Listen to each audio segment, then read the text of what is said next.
Hey guys, welcome back to my channel. আজকে নিয়ে এসেছি একটি ছোট্ট ভিডিও নিয়ে। তোমরা থাম্বনেল দেখে অবশ্যই বুঝতে পেরে গেছো আমি কোন ভিডিও নিয়ে আলোচনা করব। হ্যাঁ, সামনেই দুর্গাপূজা। এই দুর্গাপূজা হচ্ছে বাঙালির শ্রেষ্ঠ উৎসব। সেই দুর্গাপূজার মা দুর্গা মায়ের 3টি মন্ত্র জপ করলে অবশ্যই তোমাদের সকল বাধা দূর হয়ে যাবে। সেই 3টি মন্ত্রই তোমাদের সাথে আমি শেয়ার করব। তবে শোনো।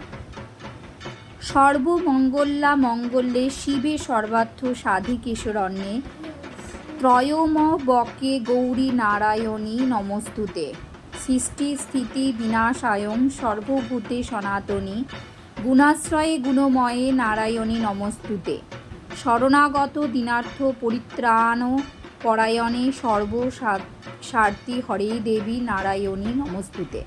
এই মন্ত্রটি দ্বারা কি বোঝানো হয়েছে না, এই মন্ত্র নিয়মিত পাঠ করলে পাপ মুক্তি হয়, মোক্ষ লাভ হয়।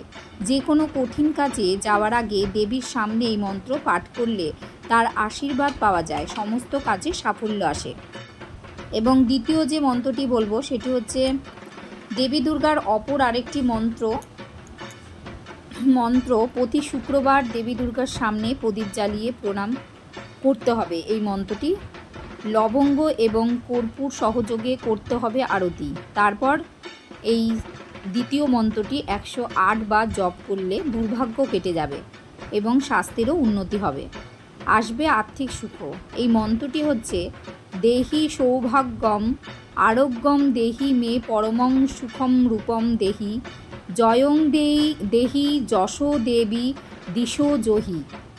এবং তৃতীয় যে মন্ত্রটি রয়েছে সেটি হচ্ছে ওম জয়ন্তী মঙ্গলা কালী ভাদ্রকালী কপালিনী দুর্গা শিবা ক্ষমা ধাত্রী স্বাহা স্বাধা নমস্তুতে। যদি জীবনে একাধিক সমস্যা থাকে তাহলে এই মন্ত্রটি পাঠ করলে পাওয়া যায় উপকার, কিন্তু প্রতিদিন সন্ধ্যায় দেবীর সামনে একটি প্রদীপ জ্বালিয়ে মন্ত্র পাঠ করতে হবে। ধন্যবাদ।